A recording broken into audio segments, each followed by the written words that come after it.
Hello everyone, welcome to maths with BK.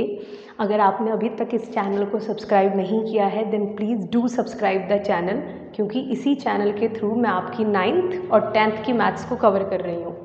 तो class 9th में हमारा चैप्टर नंबर 1 चल रहा है और लास्ट वीडियो में हमने समझा था चैप्टर 1 में कि कोई भी रैशनल नंबर होता है उसका दो तरह का डेसिमल एक्सपेंशन होता है। या तो वो टर्मिनेट हो जाएगा रिमाइंडर 0 आके, या रिमाइंडर कभी 0 नहीं आएगा तो नॉन टर्मिनेटिंग रिपीटिंग होगा। अगर आपने वो वीडियो नहीं देखी then please do watch it. तो आज का कॉन्सेप्ट क्या है? आज मैं आपको एक्सरसाइज 1.3 का क्वेश्चन नंबर 3 करवाऊंगी और उसे करने से पहले थोड़ी सी भूमिका बांधते हैं, थोड़ा सा कॉन्सेप्ट समझते हैं। तो उस क्वेश्चन में क्या है, basically converting decimal number two P by Q form. देखिए लास्ट वीडियो में हमने समझा था कि अगर हमारे पास कोई भी रैशनल नंबर दिया है तो हमें उसका डेसिमल एक्सपेंशन कैसे फाइंड आउट करना होता है। और दो तरह का डेसिमल एक्सपेंशन होता है, इसलिए दो टाइप बनते हैं। आज की वीडियो में उल्टा है, उसका इन्वर्स है या कह लो रिवर्स है। आज की वीडियो में क्या है, आज हम ये समझेंगे कि अगर मेरे पास कोई भी डेसिमल नंबर है, कोई भी डेसिमल नंबर या डेसिमल एक्सपेंशन है, तो उसे हम पी बाई क्यू फॉर्म में कैसे कन्वर्ट करेंगे, या फिर हम ये कैसे पता करेंगे कि वो किस रैशनल नंबर का हमें डेसिमल एक्सपेंशन दिया हुआ है। अब ध्यान से सुनिए, दो टाइप्स में इसे भी हम डिवाइड करते हैं, क्योंकि हमारे पास दो तरह के डेसिमल एक्सपेंशन होते हैं और इनकी दोनों की P by Q form find out करने का डिफरेंट मेथड्स है। अगर डेसिमल एक्सपेंशन टर्मिनेटिंग है तो बहुत इजी होता है और ये एग्जाम में नहीं आता, पर हम समझ लेते हैं। अगर हमारा टर्मिनेटिंग डेसिमल एक्सपेंशन है, बेसिकली वहाँ पर कोई बार नहीं होगा, तो मुझे पता करना है कि किस रैशनल नंबर का ये डेसिमल एक्सपेंशन है। तो आपको डेसिमल हटाना है, 2 डिजिट है तो नीचे 100 आएगा, 3 डिजिट होती तो 1000 एंड सो ऑन। अब ये नंबर है 25/100 और इसे भी आपको फर्दर सिंप्लीफाई करना है जितना हो पाए। सो 25 1 25 4 सॉल्व कर कर आंसर हमारा आ रहा है 1/4। इसका मतलब 1/4 वो रैशनल नंबर है जिसका डेसिमल एक्सपेंशन 0.25 था, या ऐसे कह लीजिए कि 1 को 4 से डिवाइड करने पर हमें आंसर मिल रहा है 0.25। अब मेन मुद्दा है non terminating repeating decimal expansions की P by Q form find out करना। देखिए ये इंपॉर्टेंट है और ये काफ़ी पूछा भी जाता है एग्जाम्स में। अब इसे करने का एक फिक्स्ड मेथड है जो हम एनसीईआरटी एक्सरसाइज 1.3 के क्वेश्चन नंबर 3 के माध्यम से समझेंगे। तो स्टार्ट करते हैं क्वेश्चन नंबर 3 करते हैं एक्सरसाइज 1.3 का क्वेश्चन नंबर 3। तो पहले समझते हैं इस क्वेश्चन को। Express the following in the form P by Q where P and Q are integers and Q is not equal to 0। Basically यहाँ पर हमें 3 डेसिमल एक्सपेंशंस नज़र आ रहे हैं और तीनों कैसे डेसिमल एक्सपेंशंस हैं? Non terminating repeating decimal expansions.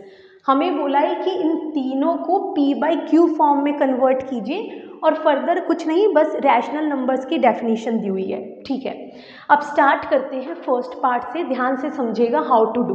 देखिए जिसे भी हमें पी बाई क्यू फॉर्म में कन्वर्ट करना है, सबसे पहले आप उसे लेट कर लीजिए कुछ भी, कोई भी वेरिएबल। तो यहाँ पर मैंने इसे x की इक्वल मान लिया और इस इक्वेशन को मैंने फर्स्ट नाम दिया। ठीक है, अब जितनी डिजिट पर बार होगा आपको उतनी 10 की पावर से दोनों साइड पर मल्टीप्लाई करनी है। जैसे यहाँ पर 1 डिजिट पर बार है तो हम दोनों साइड 10 से मल्टीप्लाई करेंगे। यहाँ भी 1 डिजिट पर बार है तो यहाँ भी हम दोनों साइड 10 से मल्टीप्लाई करेंगे। बट यहाँ 3 डिजिट्स पर बार है तो यहाँ इस थर्ड पार्ट में मैं दोनों साइड 1000 से मल्टीप्लाई करूँगी, 10 की पावर 3। अब इधर आइए, तो यहाँ पर हम लिख देते हैं मल्टीप्लाइंग बोथ साइड्स बाय 10। अब जब LHS में मल्टीप्लाई करेंगे तो कुछ इस तरह से, और RHS में 10 इंटू 0.6 बार, LHS में बनेगा 10x। Now the important point is here. अब सबसे क्रुशियल पार्ट इस क्वेश्चन का यही है कि यहाँ पर RHS में क्या फॉर्म होगा। अब ध्यान से समझिएगा, जब हम 0 पॉइंट, अब इसे मैं आपको इसका मैग्नीफाइड व्यू अब दिखाने वाली हूँ। ये रफ पार्ट होता है, पर यहाँ पर आपको समझाने के लिए मैं दिखा रही हूँ, ध्यान से सुनिएगा। 0.6 बार का मतलब है कि 6 अपने आप को रिपीट कर रहा है, इसे हमें 10 से मल्टीप्लाई करना है। और हमें पता है कि अगर किसी भी नंबर को जब 10 से मल्टीप्लाई किया जाता है या 100 से 10 की किसी भी पावर से मल्टीप्लाई किया जाता है, तो डेसिमल हमारा उतना राइट में जंप मारता है जितने जीरोज हैं। अब क्योंकि यहाँ पर 1 0 है तो डेसिमल यहाँ पर जंप मारेगा, तो ये हो जाएगा 6 पॉइंट, और 6 अभी भी अपने आप को रिपीट कर रहा है। सो इसे मैं ऐसे लिख सकती हूँ ना, 6.6 बार। तो यहाँ पर हम क्या लिखेंगे, इसे 6.6 बार। अब आगे बढ़ते हैं, इसे हम सेकंड नाम देंगे, सेकंड। और यहाँ पर बस ये 2 इक्वेशंस इंपॉर्टेंट है, फर्स्ट एंड सेकंड। जैसे ही मुझे मेरी 2 इक्वेशंस मिलेंगी, मैं बड़ी इक्वेशन में से छोटी इक्वेशंस को सब्ट्रैक्ट करूँगी। यहाँ बड़ी इक्वेशन कौन है, 10x, तो सेकंड में से हम माइनस करेंगे अपनी छोटी इक्वेशन फर्स्ट, तो LHS में से LHS माइनस और RHS में से RHS माइनस। अब ध्यान से सुनिए, 10x minus x, how many x, 9x। अब 6.6 बार में से 6.6 बार में से मुझे 0.6 बार माइनस करना है, तो ये तो पूरा 0 हो जाएगा, पूरा जो रिपीटेशन हो रहा है। तो फाइनली हमारे पास क्या बचेगा, 6 माइनस 0 दैट इज 6। तो यहाँ हमने लिखा 6। फाइनली x की वैल्यू क्या आई, 6/9। ये 3 के मल्टीपल्स हैं, 3 2 जा 3 3 जा, तो फाइनली द आंसर इज 2/3। इसका मतलब 2/3 वो नंबर है जिसका डेसिमल एक्सपेंशन 0.6 बार होगा। ठीक है, अब बढ़ते हैं हम सेकंड पार्ट में। नंबर दिया हुआ है 0.47 बार। तो मैंने क्या बताया, सबसे पहला स्टेप है, जो भी नंबर है उसे लेट कर लीजिए, लेट x इक्वल्स टू 0.47 बार, और इसे मैंने नाम दिया फर्स्ट इक्वेशन का। नाउ एक डिजिट पर बार है तो दोनों साइड 10 से मल्टीप्लाई होगा, LHS में भी और RHS में भी। अब सबसे क्रुशियल पार्ट होता है ये, यहाँ पर मल्टीप्लाई आपको सही करना है। तो ये तो हमारा हो गया 10x। नाउ ये क्या बनेगा, इसे थोड़ा हम समझते हैं, देखिए ध्यान से सुनिए। 0.4 और 7 हमें पता है अपने आप को रिपीट कर रहा है, इसे हमें मल्टीप्लाई करना है 10 से। एक 0 यहाँ पर, इसका मतलब डेसिमल एक डिजिट राइट में जंप मारेगा, तो ये क्या बना, 4 point and 7 is still repeating itself. तो इसे हम क्या लिख सकते हैं, 4.7 बार, और ये है हमारी सेकंड इक्वेशन। अब क्या स्टेप होगा, बड़ी इक्वेशन में से छोटी इक्वेशन माइनस करेंगे। So second minus first, LHS में से LHS माइनस और RHS में से RHS माइनस। अब ध्यान से सुनिए, ये तो 9x हो गया। अब ये क्या होगा माइनस होने पर, देखिए 4.7 बार में से माइनस करना है 0.47 बार। अब ध्यान से सुनिए, अभी तो ये माइनस ही नहीं हो पा रहा, बिकॉज बार वाले नंबर में से बार वाला नंबर ही माइनस होगा। तो हमें पता है 7 अपने आप को रिपीट कर रहा है, तो हम ऐसे लिख सकते हैं ना, 7 अपने आप को रिपीट कर रहा है, और यहाँ पर भी 7 अपने आप को रिपीट कर रहा है। अब ये जो रिपीटेशन है ये पूरी 0 हो जाएगी। यहाँ क्या बचेगा, 7 माइनस 4 3, डेसिमल के नीचे डेसिमल, 4 माइनस 0 4, तो फाइनली हमारे पास बचा 4.3। तो यहाँ से x की वैल्यू आई 4.3/9, डेसिमल हटा दीजिए, हमें आंसर को बिल्कुल सिंप्लीफाइड फॉर्म में छोड़ना है।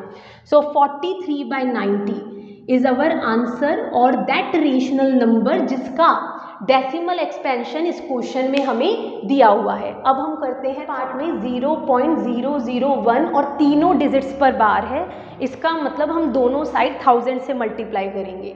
तो पहले इसे मान लेते हैं, let x equals to 0.001 bar, this is our first equation. अब यहाँ पर भी 1000 से मल्टीप्लाई करेंगे LHS, और RHS में भी हम 1000 से मल्टीप्लाई करेंगे। नाउ क्रुशियल स्टेप, LHS में हमारा 1000x हो गया, और RHS में क्या होगा, देखिए इसका मैग्नीफाइड व्यू देखते हैं पहले तो हम। इसका मतलब क्या है, इसका मतलब है कि 001 जो है वो अपने आप को रिपीट कर रहा है, और मुझे इसे 1000 से मल्टीप्लाई करना है। 1000 में 3 जीरोज हैं, 3 जीरो का मतलब है कि डेसिमल 3 डिजिट पीछे जंप मारेगा। तो फाइनली हमें क्या मिला, 001.001 इज स्टिल रिपीटिंग इटसेल्फ। तो हम कह सकते हैं 001.001 बार। अब आगे ज़ीरो लगाने की कोई ज़रूरत नहीं होती, बिल्कुल किसी भी नंबर के स्टार्टिंग में ज़ीरो की कोई वैल्यू नहीं होती, तो हम इसे लिख सकते हैं 1.001 बार। This is our second equation. Next step क्या होगा, बड़ी इक्वेशन में से छोटी इक्वेशन को माइनस कीजिए, LHS में से LHS माइनस और RHS में से RHS माइनस 0.001 बार। 1000 में से 1x माइनस कीजिए, हाउ मैनी x, 999, 999x। अब इधर आ जाइए, 1.001 बार में से माइनस करना है 0.001 बार। अब यहाँ तो कोई दिक्कत नहीं, ये पूरा रिपीटेशन वाला जीरो हो जाएगा। फाइनली हमारे पास क्या बचा, 1 minus 0 1, so 1, x equals to 1 और ये मल्टीप्लाई से इधर आके क्या होगा, divide. So this is our final answer. So basically 1/999 वो रैशनल नंबर है जिसका डेसिमल एक्सपेंशन होगा 0.001 बार। ठीक है, ओके, बाय बाय, मिलते हैं नेक्स्ट वीडियो में।